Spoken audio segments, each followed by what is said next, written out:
అని అన్న బెల్ట్ తీసుకొని కొట్టడానికి వచ్చాను. నా షాపుని కొట్టకురా, నేను కొట్టినా కొట్టుకుంటా, పెట్టినా పెట్టుకుంటా, నా షాపు మీద నువ్వు చెయ్యొద్దు అనేసి దొబ్బారు. దొబ్బినా కూడా ఆగలేదు అన్న, మనోజ్ అని ఆగలేదు. దానివల్ల ప్రసాద్ దెబ్బ కొట్టిండు. అన్న సార్ ఏంటంటే కొట్టొద్దు నా షాపు, నేను భయం పెట్టుకుంటాను, కొట్టకురా అన్నాడు.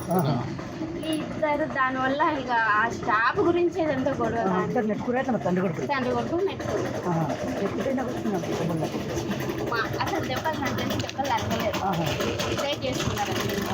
దెబ్బలు తల్లి అంత ఇది ఏం పాత ఉన్నాయి, అది ఇది ఒకటేసారి. అన్నదమ్ములకు మంచి వద్దలు ఉన్నాయి. మనం మౌనిక మేడం చేసుకోవడం ఇష్టం లేదు, ఫస్ట్ నుండి వాళ్ళకి ఇష్టం లేదు. దానివల్ల కొంచెం వాళ్ళు ఫస్ట్ నుండి డిస్టర్బెన్స్ ఆ విషయం మీద. ఎవరికో బాబు ఉన్నాడు, ఆల్రెడీ బాబు ఉన్నాడు కాబట్టి వాళ్ళకి ఇష్టం లేదు. ఇంకా దానివల్ల అది జాబు వల్లనే ప్రసాద్ జాబు వాడు 6 సంవత్సరాలు 4 సంవత్సరాలు హైదరాబాద్ కాదు సార్ దగ్గర. ఇంట్లో ఎవరెవరు ఉన్నారు? మనోజ్ నుండి మౌనిక ముందు అమ్మ ముగ్గురు. సార్ లేడా? మార్నింగ్ మేడం ప్రసన్న మేడం వచ్చింది కదా,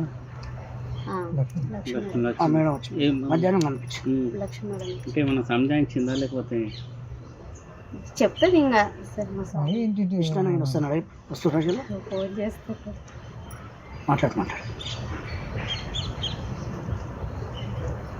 అన్న నా ఫోన్ అందరి ఫోన్ హ్యాండ్ ఓవర్ చేసుకున్నాడు, కానీ నా మీద నమ్మకం ఎక్కువ. నా ఫోన్ ఒక్కటే హ్యాండ్ ఓవర్ చేసుకున్నాడు. సార్ దగ్గర ఎన్ని గంటలకు అయింది? నైట్, శనివారం నైట్. అంతేనా? ఇంకా సారు ఇక్కడ ఏం జరుగుతుందో తెలుసుకోరాని ఫోన్ చేద్దాం అన్న. రాడు, నాకు తెలిసి మా విష్ణు అన్న రాడు. కానీ ఈయన భయం ఏంటంటే, విష్ణు అన్న ఏంటంటే సారు మీద చెయ్యేసిన ఎవరన్నా ఏమన్నా అన్న ఒప్పుకోడు. ప్రాణం తండ్రి కొడుకు పెద్ద కొడుకు చేయేసిండు. అందుకని డాడీని ముట్టుకుంటావా అని కోపం ఉంటుంది అన్నకు, అంతే తప్ప. మొన్న వచ్చారు, టపాకాయలు కాల్చారు, పాపకు 1,00,000 రూపాయలు చేతిలో పెట్టాడు, మంచిగా ఉన్నారు. మనోజన్న పాప ఉంది, ఆ పాపకు 1,00,000 రూపాయలు చేతిలో పెట్టి మంచిగా మందలికి చెల్లాడు. కానీ మన విష్ణన్న పిల్లల విషయంలో అట్లా చేయడు. విష్ణన్న మంచిగా చూసుకుంటాడు. ఇక 1,00,000 రూపాయలు నాకు వద్దు, మమ్మీ పంపించేసేయని మళ్ళీ